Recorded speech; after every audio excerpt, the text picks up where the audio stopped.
2.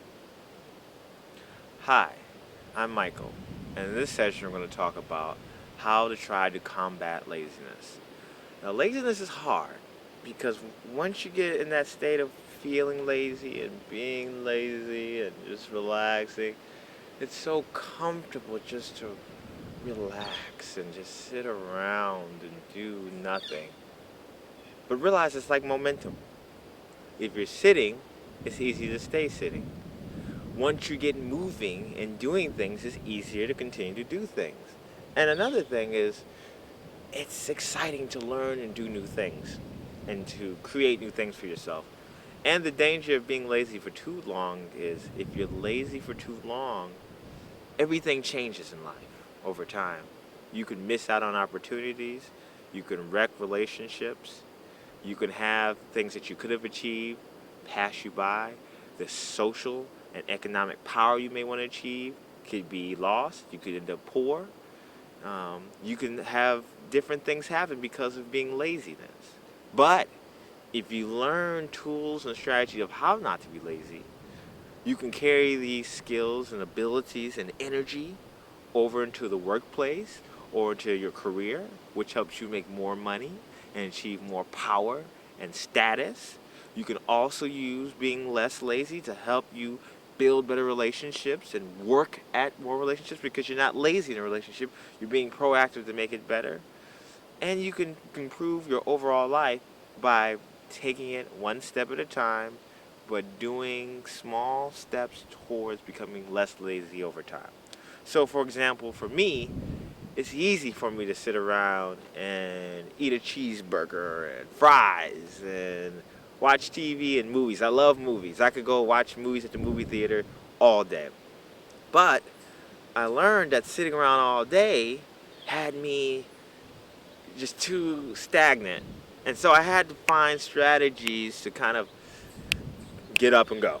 And so in this session, we're going to talk about a couple strategies which maybe you can use to help you kind of get up and go. The first thing is if you're lazy, get up and go at the beginning of the day. Because if you wait till noon or wait till the afternoon, you're going to have far less motivation than when you first get up and you just get out the door. Get out the door as soon as possible. Get going. Because when you first wake up, you're rested, at least rested enough, you have some energy, and then at that point you're like, do I want to just sit around and watch TV or go? Get going, get out the door. That's the first thing. Also, a great way is to take classes or do activities with other people. And when you go to those activities, make friends with these people.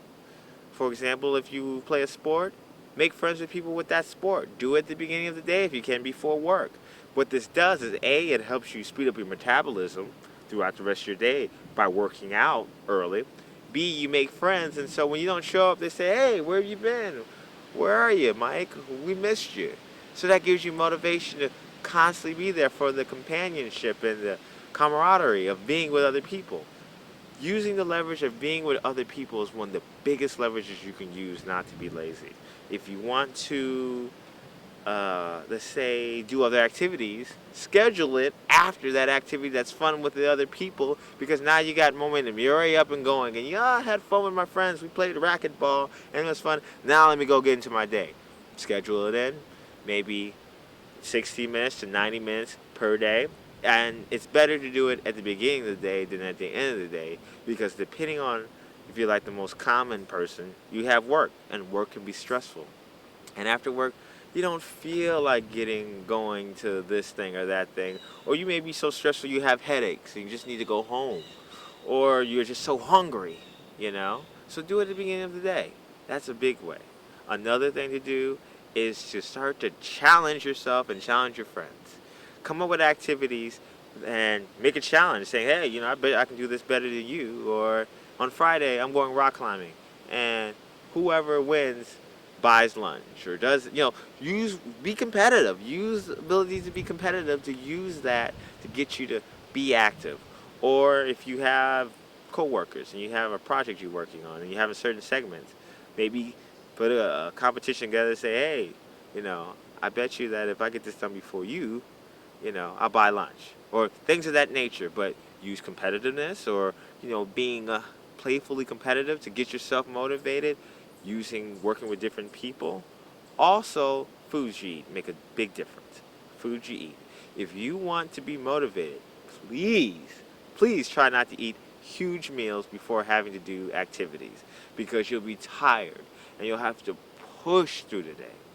It's easier to eat light meals and then eat other meals as your body, as you get used to your body and what it needs later on, than to start off with, let's say, a big steak at 10 a.m. Then, of course, you're going to be sleepy for the rest of the day and you got to go to work and your body's digesting it.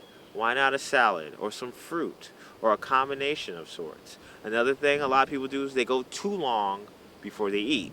So you'll have breakfast at whatever time, let's say 8 or 9, and then you'll have lunch at 12. That's way too long. You shouldn't go more than 90 minutes without having some type of snack of some sorts.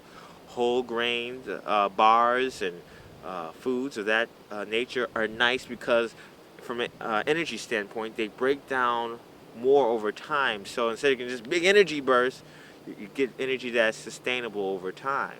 Now, if you need energy to go with that, maybe have some fruits or vegetables. But having a light meal is better. And also, if you can, instead of having a whole meal, split up the meal. Let's say you have a burger and fries or something, which may not be the best meal. Have half that, drink 2 cups of water, wait 10 to 15 minutes, because a lot of times you feel like you're still hungry, and if you are, then eat the other half. But this is really working the body to your advantage, because think of your body, as this is a digestive system, the more you eat, the more it processes, and the more energy is used for it. So if you eat less, it processes less, but yet gives you energy, and you can keep going on. So I'd suggest, if you can help it, probably try to stay away from starchy foods and fatty foods and high processing meats in the beginning of your day. I'd say try to keep that towards evenings, times when you're trying not to be motivated. But at the beginning of your day, the foods are very important. Very important. Also, look into different supplements you can take. Sometimes some people who are vegetarian take raw meal supplements that have packed with tons of nutrients. If you're not really into all that, maybe just a protein shake or two throughout the day. But the idea is you want to have 6 meals a day instead of 3 meals a day. And you want to go no more than 90 minutes without having actually a cup of water and a snack of some kind. If you do this, you can start to achieve these things. And also, reward yourself. If you have a motivation to do a certain goal throughout the week, motivate yourself by saying, if I achieve this, maybe give your friend a 20 and say, hold on to this 20 for me, and if I achieve this goal, we'll use this money to go to the movies. And then, hey, you gave your friend the money, so if you're cheap, you're going to want that money back. Giving friends and family members money as an incentive to help you achieve your goals is very important. I mean, a very highly leverageable way. Get leverage on yourself and let your friends and family know what you're trying to achieve, because then next thing you know, they'll start poking you and harassing you. Oh, I thought you were doing this. Huh? And you get sick of hearing that, and you'll just go ahead and do it. But, sometimes that can be annoying too. But, it's just getting leverage on yourself. And most importantly, if you want to get motivation on yourself, find the most leverageable things you can do in your day that's going to help you with whatever you're trying to do. So out of 50 things, maybe only 5 things really give you the most leverage in your day. Start with those things. So let's get to action steps. First thing you want to do, make a list. If you have motivation to do something, make a list of the 5 things that you can do every day that would move you towards your goal. Once you know what those 5 things are, see if there are classes, seminars, activities that you can go to on a consistent basis a couple of times a week in order to achieve that. And then look at your planner and make a food schedule of making sure to eat high quality foods, high water based foods, fruits and vegetables. Green foods are good because they help kind of cleanse the body and they energize the body in order to do it. So, for example, if you eat at 8, make sure if you eat at 8, by 9:30 you're eating that next meal or next snack.